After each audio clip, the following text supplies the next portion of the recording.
सत्संग जी बड़े प्यार से कहना धन्य निरंकार जी।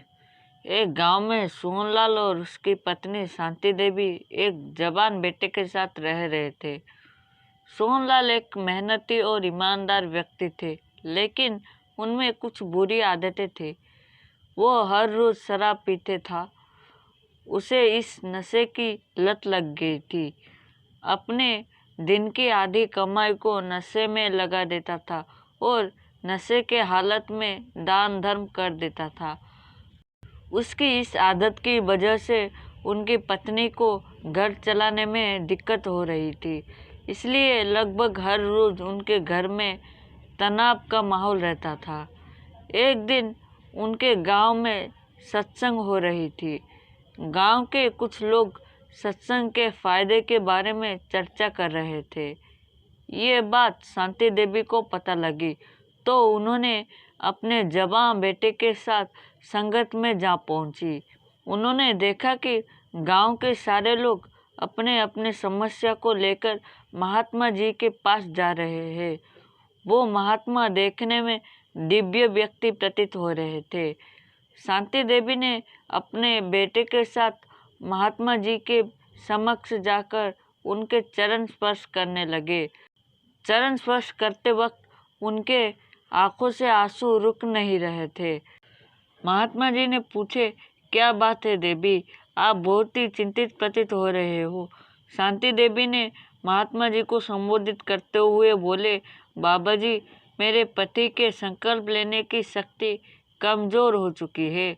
वह चाहते हुए भी नशे की लत से छुटकारा नहीं पा रहे हैं।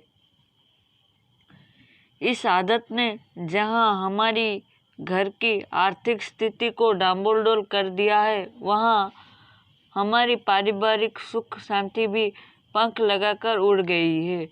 उन बहन बोली जा रही थी और महात्मा जी सुन रहे थे और साथ ही साथ उस जवान लड़के का उदास चेहरा भी देख रहे थे। उनके बातों के बीच में ही रोकते हुए महात्मा जी ने पूछा, आपके पति क्या काम करते हैं?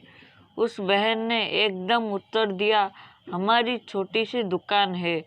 वैसे तो वह बड़े ही मेहनती और नेक दिल इंसान है, पर एक ही बुरी आदत है कि नशे के बिना नहीं रह सकते। सिगरेट दिन भर बुझने ही नहीं देते और नशे के बिना उन्हें रात को नींद भी नहीं आती। माँ की शिकायत के साथ बेटे का भी हौसला बढ़ गया। लड़का कहने लगा, बाबा जी, पिता पीने से नहीं रुक रहे, परंतु यदि जाने अनजाने या देखा देखी सिगरेट का एक या दो कस लगा ले या एक दो पैग शराब पी ले तो हमारी मारपीट शुरू हो जाती है।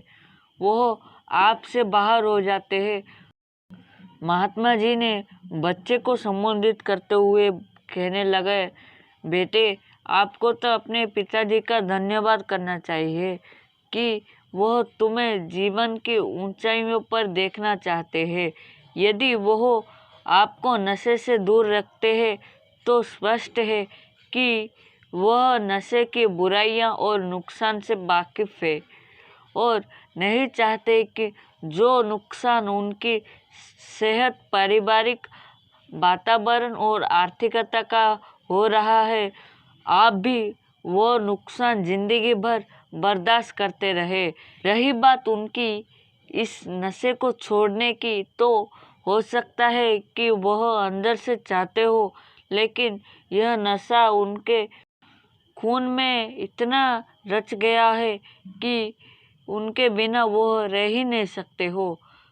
अब वह इस बुराई से हर तरह से अपनी औलाद को बचाने चाहते हैं, तभी तो वह अपना मानसिक संतुलन खोकर भी आपको इस वासनाओं से रोकते हैं।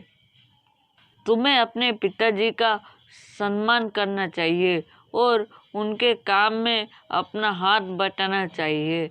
उस लड़के को समझाते हुए महात्मा जी बहन शांति देवी को संबोधित करते हुए वो फरमाए, यदि आप अपने पति की इस आदत का इस तरह ढिंढोरा पीटते रहे, मन में तिरस्कार की भावना पैदा करते रहे, घर में तकरार और तनाव बना रहा, तो वह कभी भी इस बीमारी से मुक्त नहीं हो पाएंगे। इस समय उन्हें तुम्हारी तिरस्कार की जगह प्यार और सहयोग की आवश्यकता है। उनके अंदर आत्मिक शक्ति पैदा करो ताकि वह इस बीमारी से छुटकारा पा सके। उनको यकीन विश्वास दिलाओ कि सारी परिवार उनके साथ है। आप उनके साथ दो और हो सके तो हर रोज अपने घर में सत्संग करा करो। निरंकार रहमत करेगा तो नशा भी छोड़ देंगे। महात्मा जी की बातें सुनकर माँ और बेटे घर जाकर उन्हें अक्षर में पालन करने लगे और 1 साल के अंदर अंदर सोनलाल पूरी तरह से ठीक हो गया।